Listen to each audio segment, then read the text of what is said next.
سورہ بقرہ آیت نمبر 256۔ لا اکراہ فی الدین قد تبین الرشد من الغی فمن یکفر بالطاغوت ویؤمن باللہ فقد استمسک بالعروۃ الوثقی لا انفصام لہا واللہ سمیع علیم۔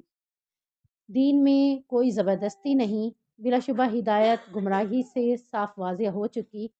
پھر جو کوئی باطل معبود کا انکار کرے اور اللہ پر ایمان لے آئے تو یقیناً اس نے مضبوط کرے کو تھام لیا جسے کسی صورت ٹوٹنا نہیں ہے، اور اللہ سب کچھ سننے والا اور سب کچھ جاننے والا ہے۔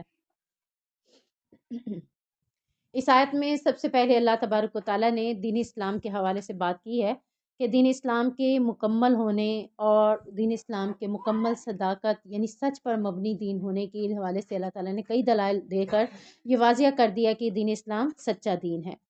اب اس کے لیے ضرورت نہیں ہے اس بات کی کہ کسی کو زبردستی ہم دین میں داخل کر دیں۔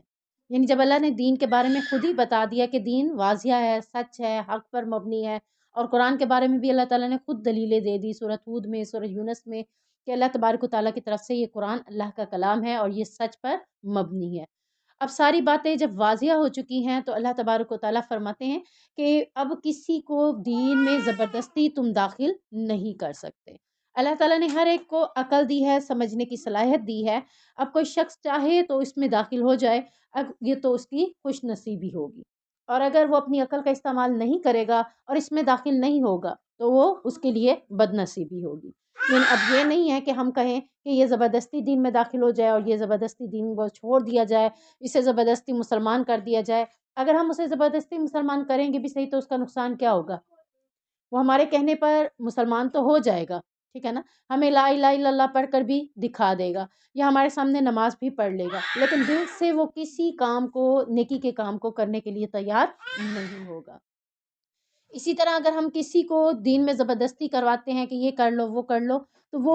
دل سے جب تک تیار نہ ہو تب تک اس کے اس عمل کا فائدہ اسے نہیں ملے گا۔ تو کوشش یہ کرنی ہے کہ ہم نے کسی کو بھی دین کے کسی بھی معاملے میں اگر اس کے ساتھ ہم کوشش کر رہے ہیں کہ وہ دین میں داخل ہو جائے، دین کے اوپر عمل کرنے لگ جائے، تو اس کے سامنے ہم اپنا کردار پیش کریں، شاید کہ وہ ہمارے کردار کی وجہ سے دین میں داخل ہو جائے۔ یعنی کہنے سے یا زبردستی کرنے کی بجائے ہمارا کردار اس کے لیے بطور نمونہ بن سکتا ہے۔ کیونکہ ایک موقع پر نبی کریم صلی اللہ علیہ وسلم جب عمرے کے لیے جا رہے تھے، راستے میں کفار مکہ نے روک لیا تھا، تو اللہ کے نبی صلی اللہ علیہ وسلم نے سب کو کہا کہ اب ہم عمرہ تو نہیں کر سکتے، تو اپنے ساتھ جو قربانی کا جانور لائے تھے وہ بھی یہیں ذبح کر لیں اور اپنے سروں کو بھی یہیں پر منڈوا کر واپس چلیں، اگلے سال ہم حج کریں گے۔ لیکن ہوا کیا، کوئی بھی اس بات کو ماننے کے لیے تیار نہ ہوا، کیونکہ وہ غمگین ہوئے بیٹھے تھے کہ ہم جس نیت کے ساتھ آئے تھے ہم وہ کام کرنے کی بجائے یہیں پر ہی ہم سارا کچھ کر کے چلے جائیں۔ تو اللہ کے نبی صلی اللہ علیہ وسلم اپنی بیوی حضرت میمونہ کے پاس گئے اندر، تو خیمے میں جانے کے بعد جب انہوں نے کہا کہ میری بات آج کوئی بھی نہیں مان رہا اداسی کی وجہ سے، تو آپ کو انہوں نے حکم دیا کہ آپ ایسا کریں کہ آپ خود اس پہ عمل کریں، جا کر اپنے بال بھی منڈوا لیں اور قربانی کا جانور بھی ذبح کر لیں، تو ہو سکتا ہے کہ باقی لوگ بھی آپ کی دیکھا دیکھی یہ کام شروع کر دیں۔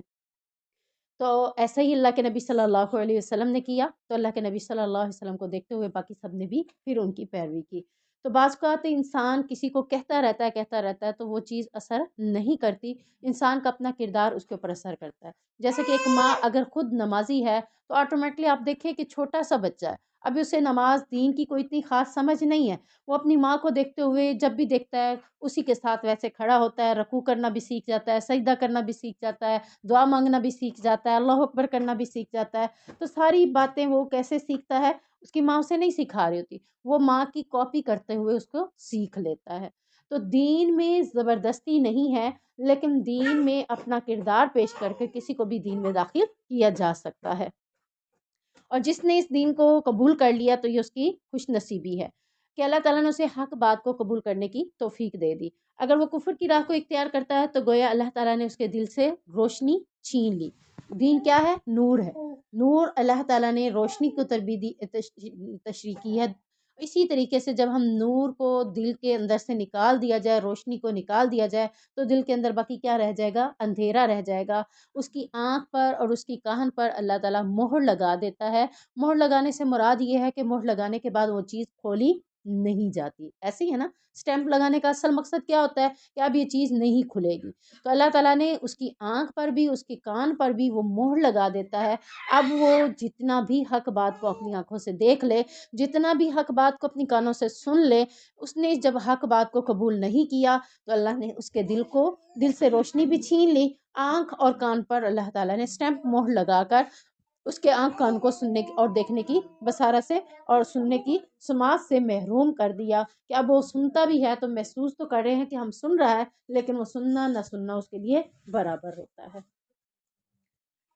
اب اگر ایسے آدمی کو اسلام قبول کرنے پر مجبور کیا بھی جائے تو اس کو کوئی فائدہ نہیں ہوگا، کیونکہ حق قبول کرنے کے تمام راستے اس کے لیے ختم کر دیے گئے ہیں. اللہ تعالیٰ نے فرمایا کہ دین اسلام آنے کے بعد لوگ دو جماعتوں میں بٹ گئے. ایک وہ جماعت جو دین اسلام کو قبول کر کے حق راستے پر اختیار کرتی ہے اور اللہ کی طرف آ جاتی ہے، اور دوسری وہ جماعت جس نے طاغوت کو پسند کیا، یعنی شیطانی باتوں کو، شیطانی معاملات کو، تو اس نے طاغوتی رشتہ استوار کیا تو وہ ہلاک ہو گیا.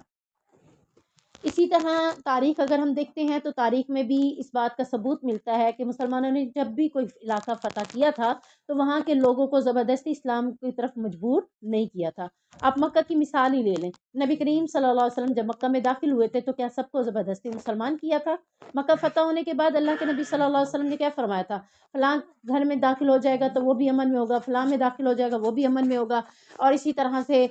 جس کی کسی نے سیفٹی کر دی، حفاظت دے دی، وہ بھی امن میں آ جائے گا. اور اگر کوئی کفر کے راستے پر اختیار کرتے ہوئے اس کے اوپر چلنا بھی چاہتا ہے تو اسے جزیہ دینا ہوگا. اسے زبردستی دین میں داخل نہیں کیا. تو اسی طرح سے ہم بھی کسی کو زبردستی دین میں داخل نہیں کر سکتے. دین غالب ہونے کے باوجود بھی اللہ کے نبی صلی اللہ علیہ وسلم اور صحابہ اسے زبردستی دین کی طرف داخل نہیں کرتے تھے. تو یہ سب سے پہلے اس آیت کے اندر یہی بات ہے کہ دین میں کسی قسم کی زبردستی نہیں ہے. اور اس کے بعد ہے کہ بلا شبہ ہدایت گمراہی سے صاف واضح ہو چکی ہے. یعنی ہدایت کی جو باتیں ہیں وہ ہمارے پاس قرآن کی صورت میں اللہ تعالیٰ نے واضح کر دی ہیں. باطل معبود کا انکار کرنا، اللہ پر ایمان لے آنا، جو بھی شخص یہ کام کرے گا تو وہ اس نے کیا کیا؟ ایک مضبوط کرے کو، مضبوط رسی کو اس نے تھام لیا جو کسی بھی صورت میں اس سے نہیں ٹوٹے گی. یعنی کسی بھی صورت سے ٹوٹنے سے مراد کیا ہے کہ جب اس نے حق کو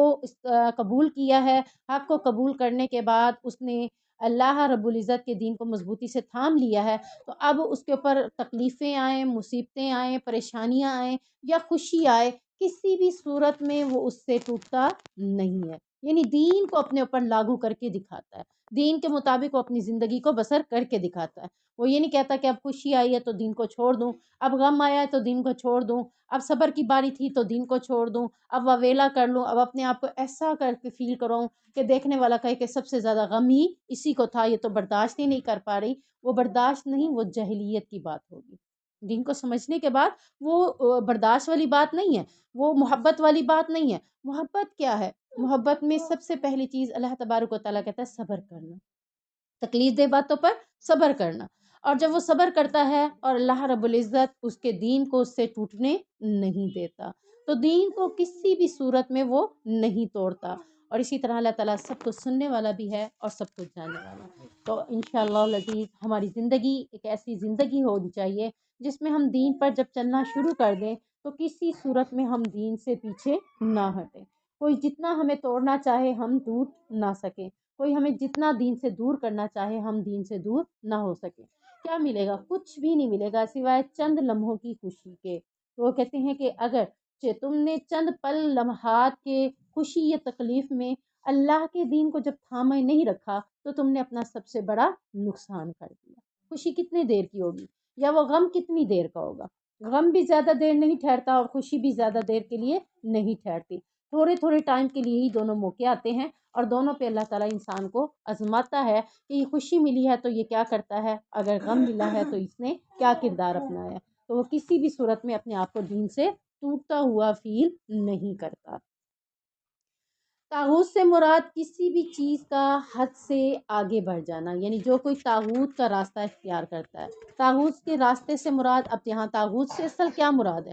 طاغوت سے اصل مراد یہی ہے کہ جو حد سے آگے بڑھ جائے. یعنی اللہ تبارک و تعالیٰ نے دین مکمل کر دیا ہے نا، اس کی حدیں بنا دی ہیں. اب اس حد سے ہم جب آگے بڑھیں گے تو وہ کیا ہوگا، وہ اللہ کی حد کو چھوڑ کر جب آگے بڑھے ہیں تو آٹومیٹکلی ہم نے طاغوتی راستہ اپنا لیا۔ حد کیا ہے، اللہ کا راستہ ہے، حد کو توڑ کر آگے جب بڑھے ہیں تو پھر وہ کون سا راستہ ہے، طاغوتی راستہ ہے۔ تمام باطل معبود طاغوت ہیں، یعنی جتنے بھی جھوٹے معبود ہیں وہ سب کس میں آتے ہیں، طاغوت میں آتے ہیں، شیطان میں آتے ہیں، کیونکہ انہیں حد سے بڑھا کر اللہ تعالیٰ کے برابر کر دیا جاتا ہے، نعوذ باللہ ان کا مقام اللہ کے برابر کر دیا جاتا ہے۔ ہم اللہ سے مانگے یا ان سے مانگے بات ایک ہی ہے، کہنے والے یہاں تک کہہ دیتے ہیں۔ تو جتنے بھی باطل معبود ہیں وہ سب کے سب طاغوت ہیں، اور طاغوت میں اللہ رب العزت نے کیا کہا کہ حد سے بڑھا دیا انہوں نے۔ ان کی حد کیا تھی، کوئی نیک، جتنا بھی نیک شخص ہے وہ اللہ تو نہیں بن سکتا نا، کوئی جتنا بھی نبی تھا اللہ تو نہیں بن سکتا، کوئی ولی اللہ ہے اللہ نہیں بن سکتا۔ اللہ کا جو مقام ہے وہ یہی ہے کہ تم تکلیف میں ہو، مصیبت میں ہو، مشکل میں ہو تو کس کو پکارو، اللہ تعالیٰ کو پکارو۔ اگر ہم نے اس کے مقابلے میں کسی کو بھی پکارا تو ہم نے کیا کیا، اپنی حد سے بھی آگے بڑھے اور اس کو بھی حد سے آگے بڑھا دیا، جس کا مقام ہی نہیں تھا اس کو پکارنا اس کو بھی ہم نے پکڑوا دیا۔ تو شیطان کو بھی اسی لیے طاغوت کہتے ہیں، کیونکہ اس نے بھی اللہ کی حد سے آگے بڑھ گیا تھا۔ اللہ تعالیٰ نے کہا تھا سجدہ کرو،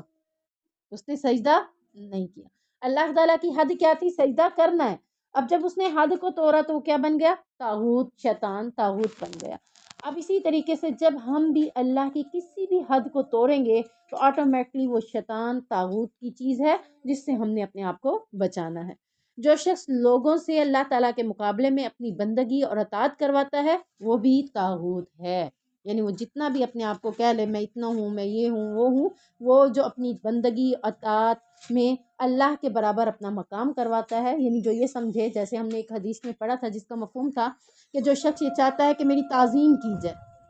میرے آگے جھکا جائے، میں آؤں تو لوگ مجھے جھک کر ملے، اٹھ کر ملے، میرے سے یہ اظہار کرے، یعنی وہ کیا کروانا چاہ رہا ہے، وہ اپنی تعظیم کروانا چاہ رہا ہے، تو ایسا انسان بھی طاغوت میں شامل ہوگا، کیونکہ یہ تعظیم کے لائق کون ہے، اللہ کی ذات۔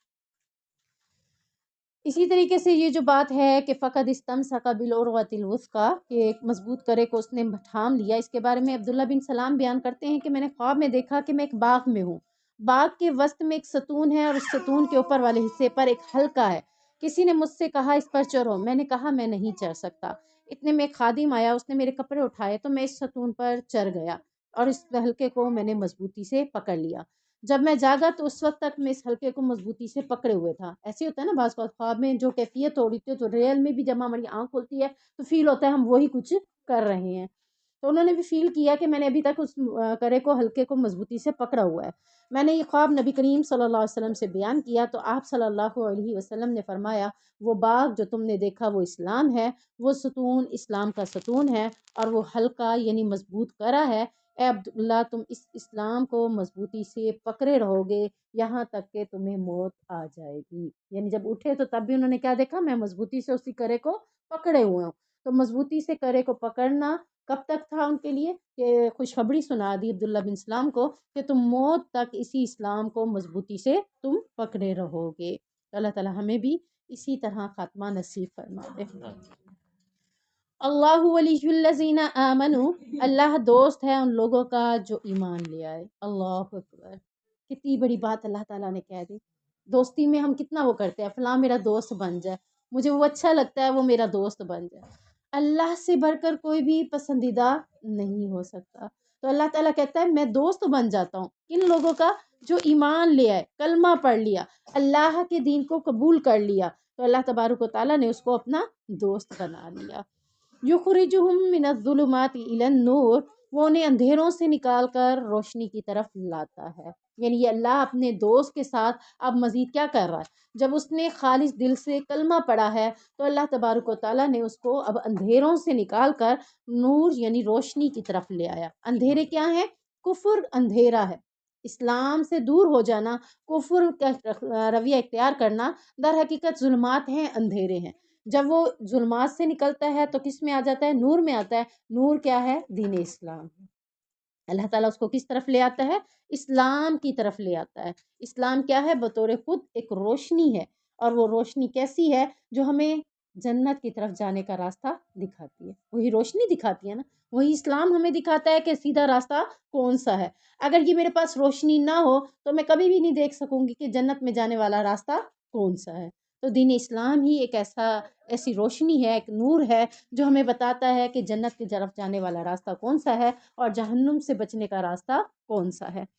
والذین کفروا اولیاؤہم الطاغوت یخرجونہم من النور الی الظلمات، جہاں اللہ تبارک و تعالیٰ نے اپنے لوگوں کا ذکر کیا، وہیں وہ دوسرے لوگوں کا ذکر کرتے ہوئے فرمایا اور وہ لوگ جنہوں نے کفر کیا ان کے دوست بھی باطل معبود ہیں۔ یعنی اللہ کے دوست کون سے ہیں؟ ایمان والے، اور ایمان والوں کے دوست کون سے ہوں گے؟ ایمان والے ہی۔ وہ کبھی کافروں کو اپنا دوست نہیں بنائیں گے، وہ کبھی ان لوگوں کو اپنا دوست نہیں بنائیں گے جو ایمان سے ہٹ کر ہوں گے، کیونکہ ان کا وہاں بیٹھنا اٹھنا انہیں پسندیدہ ان محفلوں میں نہیں لگے گا۔ مثال کے طور پر ایک بچی جب اسلام کی طرف آتی ہے، دین کی سے سمجھ آتی ہے، تو آٹومیٹکلی وہ رشتہ داروں میں اپنی فیملی کے کچھ کزنس کے ساتھ بھی، یعنی فیمیل کزن کے ساتھ بھی بیٹھتے ہوئے مجھے اچھا نہیں لگ رہا ہوتا۔ کیوں نہیں لگ رہا ہوتا؟ اس کی وجہ کیا ہوتی ہے؟ کیونکہ وہ اس کے دوست ہوتے ہوئے بھی وہ ان کو دوست نہیں بنا پاتی، کیونکہ دونوں کے مزاج میں فرق ہو جاتا ہے۔ وہ اسلام کو قبول کرنے والی اور وہ اسلام کو قبول نہیں کرنے والے۔ اب اس کا دل ان محفلوں میں نہیں لگتا، ان محفلوں میں، ان مجلسوں میں نہیں لگتا، بلکہ اس کا دل کہاں لگتا ہے؟ ایمان والے لوگوں کے ساتھ جب وہ بیٹھتا ہے تو اس کا دل آٹومیٹکلی انہی لوگوں کے ساتھ لگتا ہے، اور وہ یہ سمجھتا ہے کہ خوشی بھی یہیں آ کر ملی ہے، مجھے اطمینان بھی یہیں آ کر ملا ہے، مجھے سکون بھی یہیں آ کر ملا ہے، مجھے ان محفلوں میں سکون بھی نہیں آتا، اطمینان بھی نہیں آتا۔ اور اس کے برعکس اللہ تعالیٰ نے فرمایا جن لوگوں نے کفر کیا ان کے دوست بھی باطل معبود والے ہیں، وہی اسی طرح کے مزاج کے، اسی طرح کے لوگ اس کے دوست ہوتے ہیں، نہ ایمان والے ان کے دوست ہوتے ہیں، نہ اللہ ان کا دوست ہوتا ہے۔ تو اب ہم اپنی دوستی میں دیکھ لیں کہ اللہ اگر ہم سے دوستی کرتا ہے تو اس دوستی کا طریقہ کیا ہے آزمانے کا، کہ میں دیکھ سکتی ہوں کہ اللہ ہم نے مجھے اپنا دوست بنایا ہے کہ نہیں بنایا۔ تو سب سے پہلی چیز میں کیا دیکھوں گی اپنے اندر، کہ اللہ نے مجھے ظلمات سے نکال کر نور کی طرف لے آیا ہے، اور اگر میں نور کی طرف آ گئی ہوں تو کیا میرا اٹھنا بیٹھنا ایمان والے لوگوں کے ساتھ ہے، مجھے یہ پسند آتا ہے کہ نہیں آتا، مجھے قرآن کی محفلیں اچھی لگتی ہیں کہ نہیں لگتی، مجھے جہاں دین کی باتیں بتائی جاتی ہیں وہ اچھی لگتی ہیں کہ نہیں لگتی، میرا دل ان میں لگتا ہے، میں گھر بیٹھتے ہوئے بھی ان جگہوں پر جانے کی کوشش کرتی ہوں کہ نہیں کرتی۔ تو انشاءاللہ العزیز یہاں سے پتہ چلے گا کہ مجھے اللہ نے اپنا دوست بنا لیا ہے، کیونکہ مجھے وہ محفلیں بڑی اٹریکٹ کرتی ہیں، کھینچتی ہیں، اور میرا دل کرتا ہے میں فوراً ان محفلوں میں چلی جاؤں۔ اور اگر ایسا نہیں ہے، میرا ان محفلوں میں دل نہیں لگتا، قرآن کو سننا مجھے پسند نہیں ہے، وہاں جا کر میں کہتی ہوں کیا ہوگا، اچھا دو چار باتیں سن لوں گی، اس کو سننے کے بعد میں نے صرف ان کے گھر والوں کو دیکھتے ہوئے وہاں کی محفل اٹینڈ کی، قرآن کو سننے نہیں گئی، تو وہ کیا ہے؟ اللہ کہتا ہے وہ کافر لوگ، وہ باطل معبود لوگ، وہ آپس میں تو ایک دوسرے کے دوست ہو سکتے ہیں، وہ ایمان والوں کے بھی دوست نہیں ہیں اور اللہ کے بھی دوست نہیں ہیں۔ اسی طریقے سے آگے فرمایا کہ یہ لوگ کیا کرتے ہیں، وہ انہیں روشنی سے نکال کر اندھیروں کی طرف لے آتے ہیں۔ کیسے؟ نماز پڑھ کے کیا کرو گے؟ بس کرو، بہت نمازی بن گئے ہو، آج ایک چھوڑ دو گے تو کچھ نہیں ہوتا، چل چل اب میک اپ کیا ہے، میک اپ کے ساتھ اب نماز پڑھنے کے لیے منہ دھوئے گی، وضو کرے گی، چھوڑ دو، رہنے دو، گھر جا کے پڑھ لینا۔ یہ کیا کر رہے ہیں؟ روشنی سے نکال کر انہیں اندھیروں کی طرف لے کر جا رہے ہیں، اور یہی لوگ ہیں جو خود بھی اسلام سے دور ہیں اور دوسروں کو بھی اسلام سے دور کرنے کی کوشش کرتے ہیں۔ اچھا اب یہاں پہ نماز پڑھو گی، گھر جا کے پڑھ لینا، یہاں پڑھنے کا کیا ہے؟ یعنی اس طرح کی جتنی بھی باتیں، چاہے وہ پردے کے لحاظ سے ہوں، چاہے وہ حجاب کے لحاظ سے ہوں، چاہے وہ نماز کے لحاظ سے ہوں، چاہے وہ میک اپ کے لحاظ سے ہوں، چاہے وہ فیشن کے لحاظ سے ہوں، جس کیٹیگری میں بھی یہ بات آ گئی کہ جس نے ان کو ان راستوں کی طرف راغب کر کے دین اسلام سے دور کرنے کی کوشش کی، تو اس نے اصل میں کیا کیا؟ اسے روشنی سے نکال کر اندھیرے کی طرف لے گیا۔ ایسی دوستیاں انسان کے لیے خطرناک بن جاتی ہیں کہ وہ انسان کو سیدھے راستے سے گمراہی کی طرف لے جاتا ہے، اور ایسے لوگ جو سیدھے راستوں سے نکل کر گمراہی کا راستہ اختیار کر لیتے ہیں، اللہ نے ان کے بارے میں فرمایا اولئک اصحاب النار، یہی لوگ ہیں جو آگ کے اندر رہنے والے ہیں۔ اللہم لا تجعلنا منہم۔ ہم فیہا خالدون، اور اس میں ہمیشہ رہیں گے۔ سب سے پہلے تو ہم یہ دیکھیں گے یہ جو ہم فیہا خالدون کا صیغہ ہے یہ کن لوگوں کے لیے ہے؟ صرف کافر کے لیے، وہ نہیں کہ جس نے اسلام کو قبول کرنے کے بعد اسلام کی کچھ باتوں کو چھوڑا ہوا ہے، نہیں، یہ ہم فیہا خالدون میں یعنی آگ کے اندر، جہنم کے اندر بالآخر باقی کون بچ جائیں گے؟ صرف کافر، جس نے کلمہ پڑھا ہوگا لا الہ الا اللہ محمد رسول اللہ، رائی کے دانے کے برابر یا اس سے بھی کم میں، اللہ کے نبی صلی اللہ علیہ وسلم کو حکم ہوگا جائیے نکال آئیے، جائیے نکال آئیے، کیونکہ ہر بار سجدے میں گرنے کے بعد جب سجدے سے سر اٹھائیں گے تو اللہ تعالیٰ کہیں گے مانگو نبی کیا مانگتے ہو، کہیں گے میری امت میری امت، کہیں گا اللہ تعالیٰ جاؤ جہنم سے اپنی امت کو نکالو، جس کے دل میں تھوڑا سا بھی باقی ایمان ہے، جس نے کبھی بھی لا الہ الا اللہ پڑھا اس کو بھی نکال لو، آخری حد یہ ہے کہ جس نے کبھی بھی لا الہ پڑھ لیا نا اس کو بھی نکال کر لے۔ اب میں پچھلے دنوں یہ حدیث پڑھ رہی تھی جس میں تھا کہ 3-4 بار اللہ کے نبی صلی اللہ علیہ وسلم سجدے میں گریں گے اور ہر بار ان سے کہا جائے گا مانگو کیا مانگتے ہو، تو وہ ہر بار کہیں گے میری امت میری امت، تو پہلے کہا جائے گا کہ گناہ گاروں کو نکالو، پھر کہا جائے گا کہ فلاں کو نکالو، آخر میں کہا جائے گا کہ رائے کے دانے کے برابر بھی نکالو، پھر کہا جائے گا کہ لاسٹ میں جس نے کبھی ایک دفعہ بھی کلمہ پڑھا تو اس کو بھی نکال کر لے آؤ، کیونکہ اس کے لیے جہنم نہیں ہے۔ جہنم کس کے لیے؟ جس نے کبھی لا الہ الا اللہ پڑھا ہی نہیں تھا، جس نے اپنے آپ کو کافر رکھا، مسلمان ہونے کی کوشش بھی نہیں کی۔ تو میں یہ سوچ رہی تھی کہ اللہ کے نبی صلی اللہ علیہ وسلم جب زندہ تھے، حضرت عائشہ کہتی تھی کہ آپ کے تو اگلے پچھلے سارے گناہ معاف ہو گئے، آپ اتنے لمبے لمبے قیام، اتنے لمبے لمبے سجود آدھی رات کو کرتے ہیں، اپنے پاؤں مبارک سجاتے ہیں، تو آپ کے تو اگلے پچھلے سارے گناہ معاف ہیں، آپ کم عبادت کیا کریں۔ کہا کیا میں اپنی امت کے لیے دعائیں نہ کروں؟ پھر بھی فکر کس کی تھی؟ زندہ تھے تو فکر کس کی تھی؟ امت کی، اور اگر حوض کوثر پر ہوں گے تو تب بھی فکر کس کی ہوگی؟ اپنی امت کی، اور اگر سجدے سے گرنے کے بعد اٹھیں گے اللہ پوچھے گا بہو کیا مانگتے ہو، کچھ اپنے لیے نہیں مانگا، کس کے لیے؟ امت کے لیے۔ آج ہم امت اللہ کے نبی صلی اللہ علیہ وسلم سے کتنی محبت کرتے ہیں،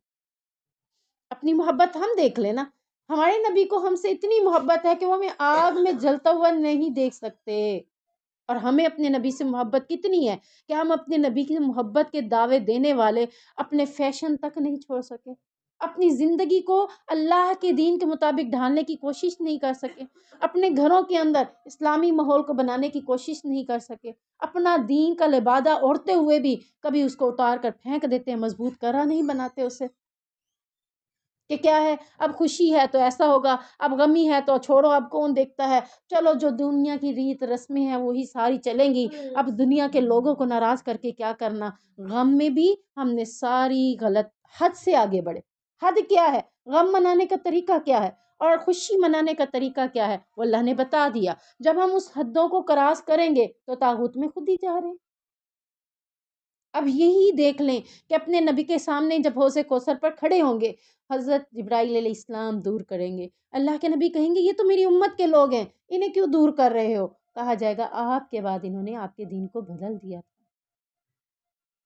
تھے تو مسلمان ہی نا، کھڑے تو مسلمان ہی ہیں، کیا تھے؟ یہ بدعتی لوگ تھے، یہ دین میں نئی ایجادات کرنے والے لوگ تھے، دین کو اپنی مرضی سے بنانے والے لوگ تھے، سارے اپنے آپ کو ایک ہی فرقے سے منسلک کرنے کے باوجود ہر گھر کا طریقہ الگ کیوں ہے؟ کہنے کو ہم اپنے آپ کو ایک ہی فرقے سے منسلک کر لیتے ہیں، لیکن پھر دیکھیں کہ وہ اہل حدیث ایسے ہے، وہ اہل حدیث ایسے ہے، اہل سنت دیکھ لیں، وہ اہل سنت ایسے ہے، وہ اہل سنت ایسے ہے، یعنی ہم نے تو ایک نام کی لاج بھی سب نے نہیں رکھی، ہم نے کیا کیا؟ اپنے دین کو اپنی مرضی سے گھر کر اپنے خاندان میں اپنی فیملی میں رائج کر لیا کہ یہی ہمارا دین ہے، ہم اسی کے مطابق چلیں گے، اور یہی دین تو یہود و نصارہ نے بنایا تھا نا، ان کے بارے میں اللہ تعالیٰ قرآن میں کہتا ہے کہ یہود و نصارہ نے جو دین بنایا تھا وہ کیا تھا؟ صرف خواہشوں پر مبنی دین تھا ان کا، اور آج ہم نے بھی اپنی خواہشوں پر مبنی دین کو خود ہی بنا لیا کہ نہیں اب خوشی ہے، اب سب نے دیکھنا ہے، چلو یہ سارا صحیح ہے، اب یہ میرے لیے ٹھیک ہے، کیا کرنا ہے، چند ٹائم کی خوشی ہے، پھر بعد میں باقی دیکھ لیں گے، چلو اب غم کا موقع ہے، اپنا دین خود بنا لیا ہے، اپنے رولز خود بنا لیے ہیں، اپنے طریقے خود بنا لیے ہیں، یا تکلیف آ گئی ہے تب بھی وویلا رونا شونا یہ وہ سارے معاملات میں ہم نے دین کو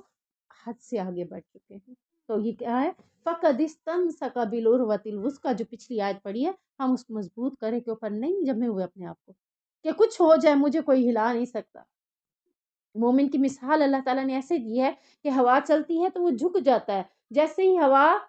ختم ہوتی ہے تو وہ سیدھا کھڑا ہو جاتا ہے۔ یعنی غم، تکلیفیں، مشکلات آتے ہیں تو وہ عاجزی اختیار کر لیتا ہے، اللہ کے آگے جھک جاتا ہے، اور جب وہ غم پریشانیاں جاتی ہیں تو تب بھی وہ ویسے ہی مضبوطی کے ساتھ کھڑا ہوا نظر آتا ہے۔ اور جبکہ اس کے برعکس کافر کی مثال دیتے ہوئے فرمایا کہ وہ غم، تکلیف اور مشکلات میں بھی سیدھا کھڑا ہے، جھکا نہیں ہے، اللہ کی طرف جھکا نہیں ہے، اللہ کو پکارنے کی اس نے کوشش نہیں کی۔ تو یہی چیز اللہ تبارک و تعالیٰ نے اس آیت کے اندر بھی ہمیں سکھا دی کہ کفر کی راہ اختیار کرنے والے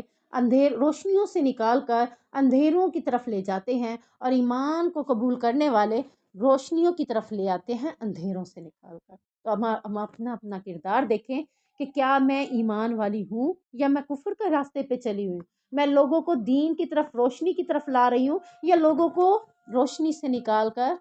گناہ کی طرف،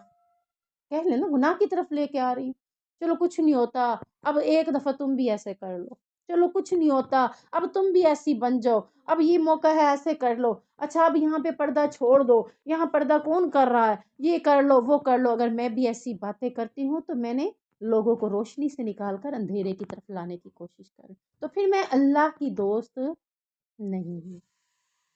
اور اگر میں نے کسی بھی موقع پر کہا نہیں بھائی اسلام سب سے اوپر ہے،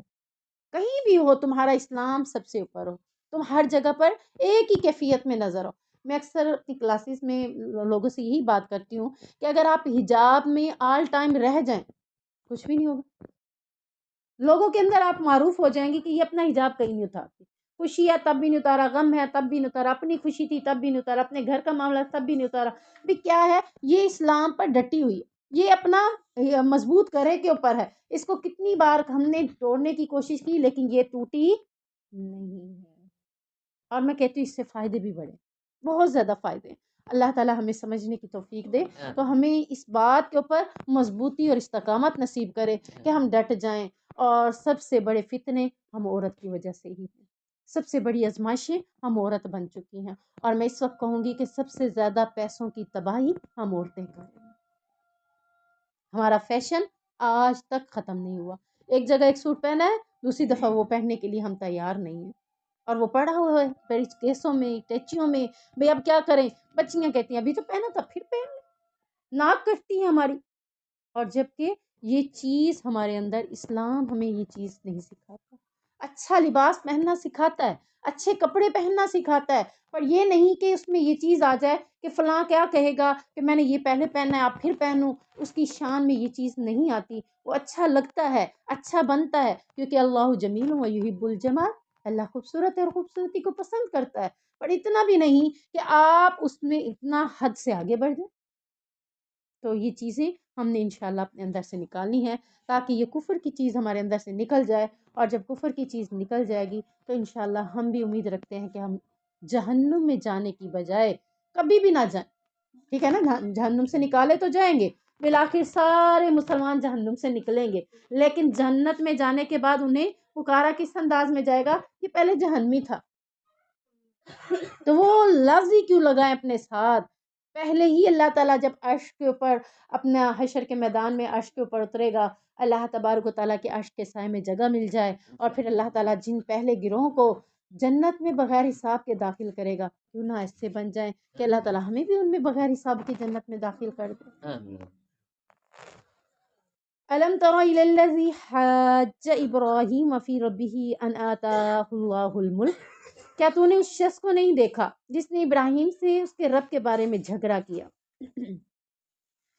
اس لیے کہ اللہ تعالیٰ نے اسے حکومت دی تھی۔ اذ قال ابراہیم ربی الذی یحیی ویمیت، جب ابراہیم علیہ السلام نے کہا میرا رب تو وہ ہے جو زندگی بخشتا ہے اور موت بھی دیتا ہے، قال انا احیی وامیت، کہا اس نے بھی کہ میں بھی زندگی بخشتا ہوں اور موت دیتا ہوں۔ قال ابراہیم فإن اللہ یأتی بالشمس من المشرق فأت بها من المغرب فبہت الذی کفر، تو پھر ابراہیم علیہ السلام نے کہا پھر اللہ تو سورج کو مشرق سے نکالتا ہے، بس تو اسے مغرب سے لے آ، واللہ لا یہدی القوم الظالمین، تو وہ جس نے کفر کیا تھا حیرت زدہ رہ گیا، فبہت الذی کفر، تو وہ حیرت زدہ رہ گیا، اللہ تعالیٰ ظالم لوگوں کو ہدایت نہیں دیتا۔ یعنی یہ یہاں سے واقعہ شروع ہو رہا ہے حضرت ابراہیم علیہ السلام کا۔ حضرت ابراہیم سے کس شخص نے جھگڑا کیا تھا؟ سب سے پہلے اسی آیت کے اندر آتا ہے کہ جسے اللہ تعالیٰ نے حکومت دی تھی، بادشاہت دی تھی۔ اس دور کا بادشاہ نمرود، ٹھیک ہے نا، اس دور کا بادشاہ نمرود تھا، جس نے نبی ابراہیم علیہ السلام سے اللہ تعالیٰ کے بارے میں جھگڑا کیا۔ یہ کس علاقے میں رہتا تھا؟ بابل شہر میں رہتا تھا۔ بابل شہر کا بادشاہ تھا جس کا نام تھا نمرود بن کنعان، یعنی یہ اس کا حضرت ابراہیم علیہ السلام کے دور میں بادشاہ تھا بابل شہر کا، اور اس نے اپنے حضرت ابراہیم سے جھگڑا کیا تھا اللہ کے بارے میں کہ تو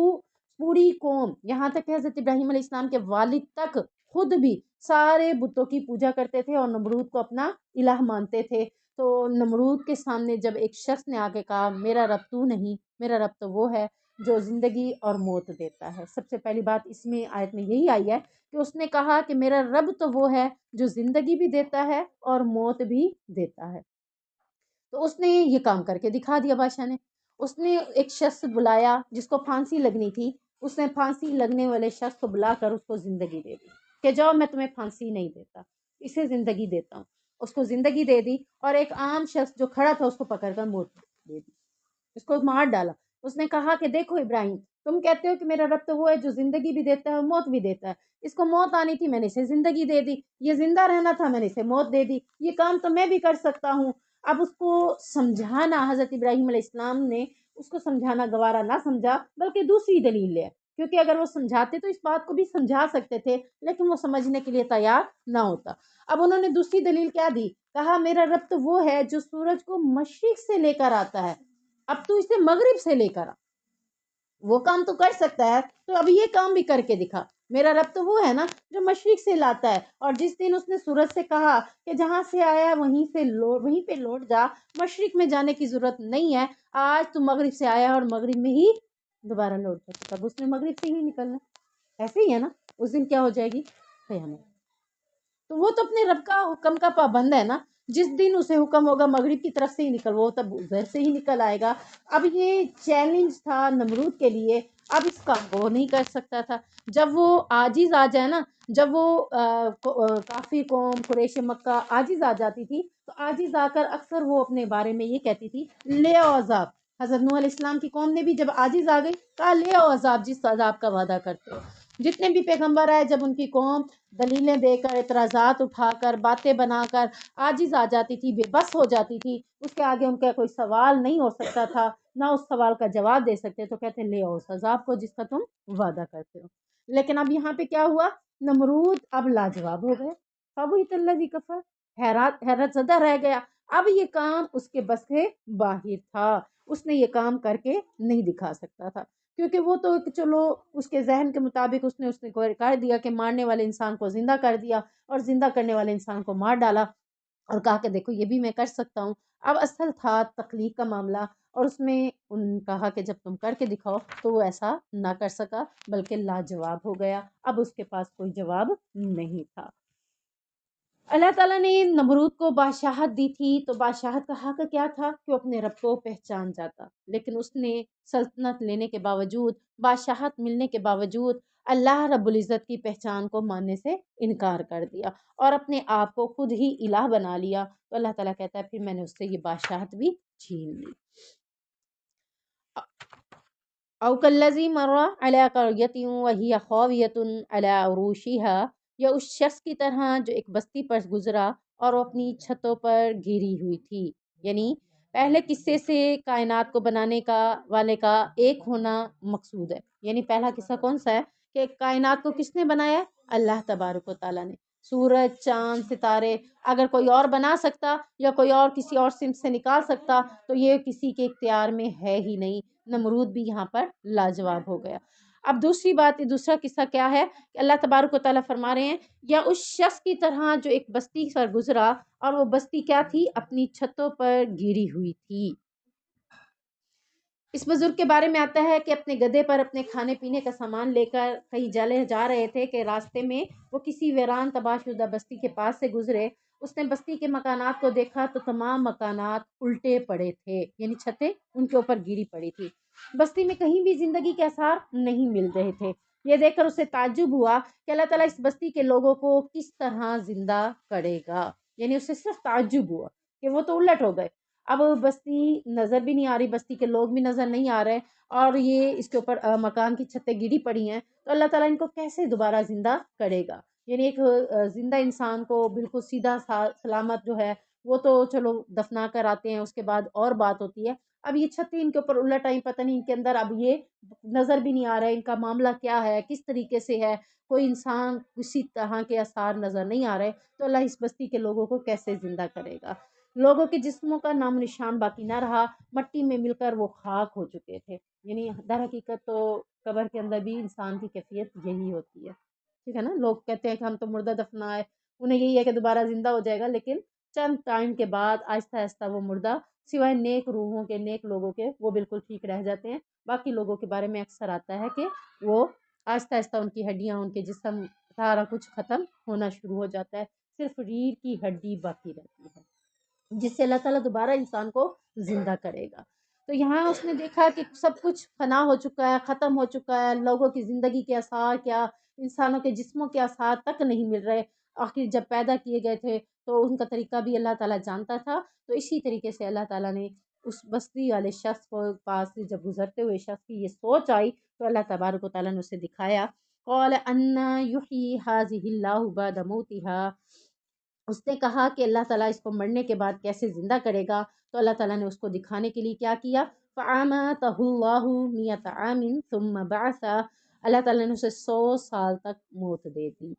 یا 100 سال تک وہ شخص سوتا رہا، جیسے صحابہ کہف کے بارے میں آتا ہے نا کہ وہ غار کے اندر سو گئے تھے، اور پھر ایک اللہ تعالیٰ نے اتنے عرصے کے بعد دوبارہ انہیں زندہ کیا، اور چند ٹائم کے لیے زندہ کیا، دوبارہ انہیں موت دے دی تھی، اب اس کو چند ٹائم کے لیے زندہ نہیں کیا تھا، اس کو موت کتنے سال کے لیے دی، 100 سال کے لیے اسے موت دے دی، پھر اس کے بعد اسے زندہ کیا تو کہا قال کم لبثت،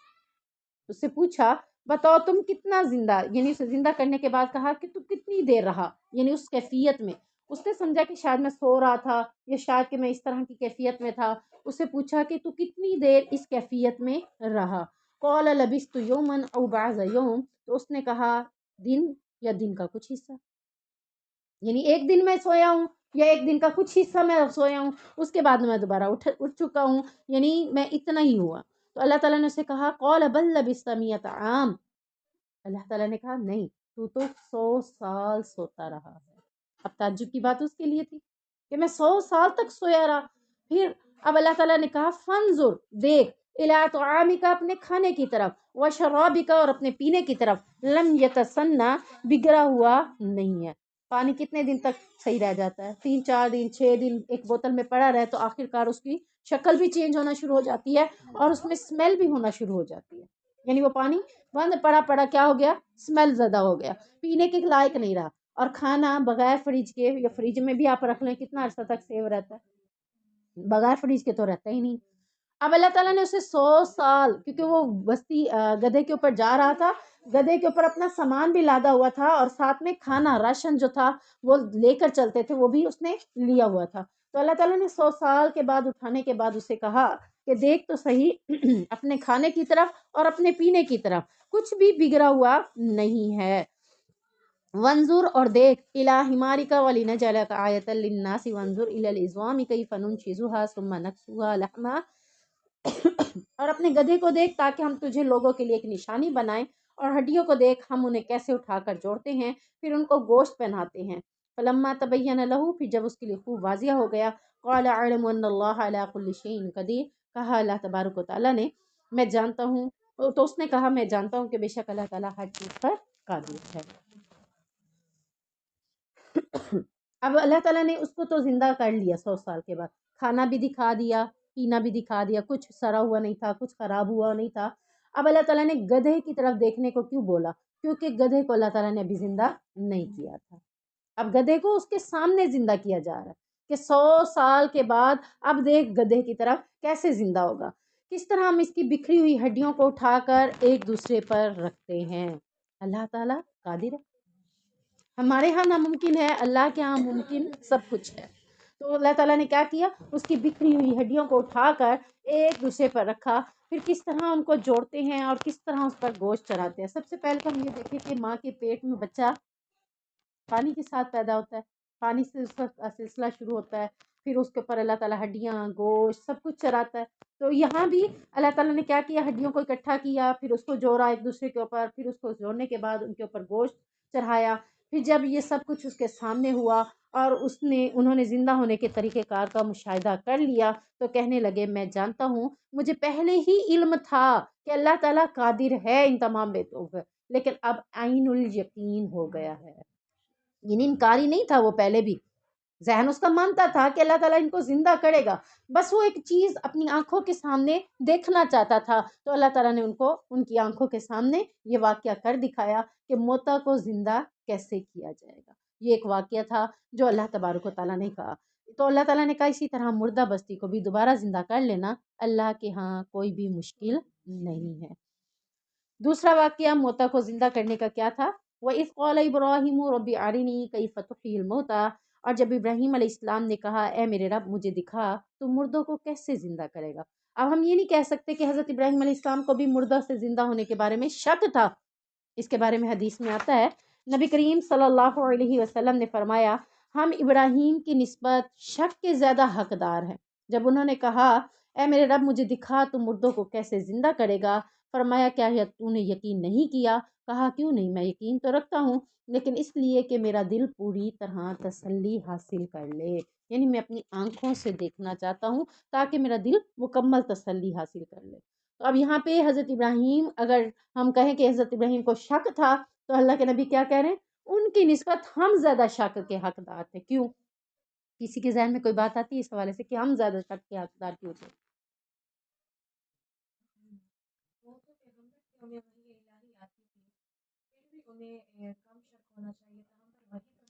اللہ کے نبی صلی اللہ علیہ وسلم کہہ رہے ہیں ہم زیادہ حقدار تھے، وہ بھی تو نبی ہے۔ اچھا آپ اپنے آپ کے اوپر لے رہے ہیں، لیکن یہ بات اللہ کے نبی کی ہے کہ اللہ کے نبی کہہ رہے ہیں ہم زیادہ حقدار تھے کہ ہم شک میں ہوتے۔ حضرت ابراہیم علیہ السلام وہ نبی تھے جن کے ارد گرد سارا بتوں کا سلسلہ چل رہا تھا۔ چھوٹے سے بچے تھے تو الہ واحد کی پکارنے والے کون تھے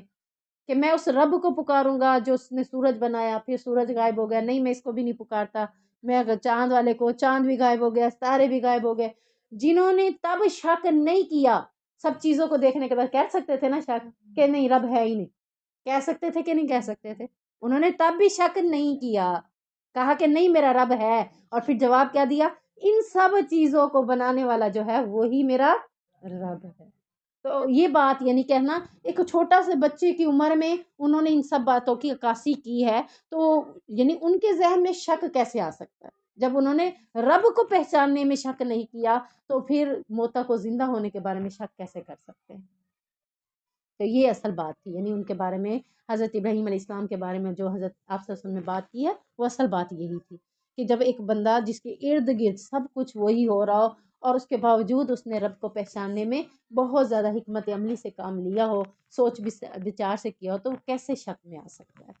تو یہاں جو اب بات ہو رہی ہے کہ انہوں نے کہا قال اولم تؤمن، تو جب انہوں نے کہا کہ مردوں کو کیسے زندہ کرے گا تو کہا کیا تو نے یقین نہیں کیا؟ قال بلا، کہا کیوں نہیں، میں یقین تو رکھتا ہوں، ولکن لیطمئن قلبی، لیکن میں اپنے دل کے اطمینان کے لیے دیکھنا چاہتا ہوں۔ تو اللہ تعالیٰ نے اب انہیں موتا کو زندہ کرنے کا طریقہ کیا دکھایا؟ کہا قال فخذ اربعۃ من الطیر فصرهن الیک ثم اجعل علی کل جبل منهن جزءا ثم ادعهن یأتینک سعیا۔ اب اللہ تعالیٰ نے انہیں فرمایا کہ تم 4 پرندے لو، اب ان 4 پرندوں کو اپنے ساتھ اس قدر مانوس کر لو کہ وہ تمہیں پہچاننے لگ جائے۔ پرندہ پہچانتا ہے نا اپنے مالک کو، جس طرح کا بھی پرندہ ہو، چاہے پرندہ ہو چاہے جانور ہو، جب مالک کے ساتھ رہتا ہے چند ٹائم کے لیے تو وہ مالک کو پہچان لیتا ہے۔ اب 4 پرندے لو، پھر پکڑو انہیں اپنے ساتھ مانوس کر لو، جب وہ تمہارے ساتھ مانوس ہو جائیں تو پھر تم پہاڑ پہاڑ پر ان کا ایک ایک حصہ رکھ دو، یعنی ان کو ذبح کرو، ان کا ایک ایک حصہ، کوئی پر ادھر رکھ لو، کوئی ادھر رکھ لو، ٹانگیں ادھر رکھ لو، یعنی مختلف پہاڑوں کے اوپر، زمین کے بھی قریب نہیں، پہاڑ کتنا کتنا دور ہوتا ہے، ایک پہاڑ سے دوسرے پہاڑ تک جانا لمبا چوڑا ٹائم لگتا ہے،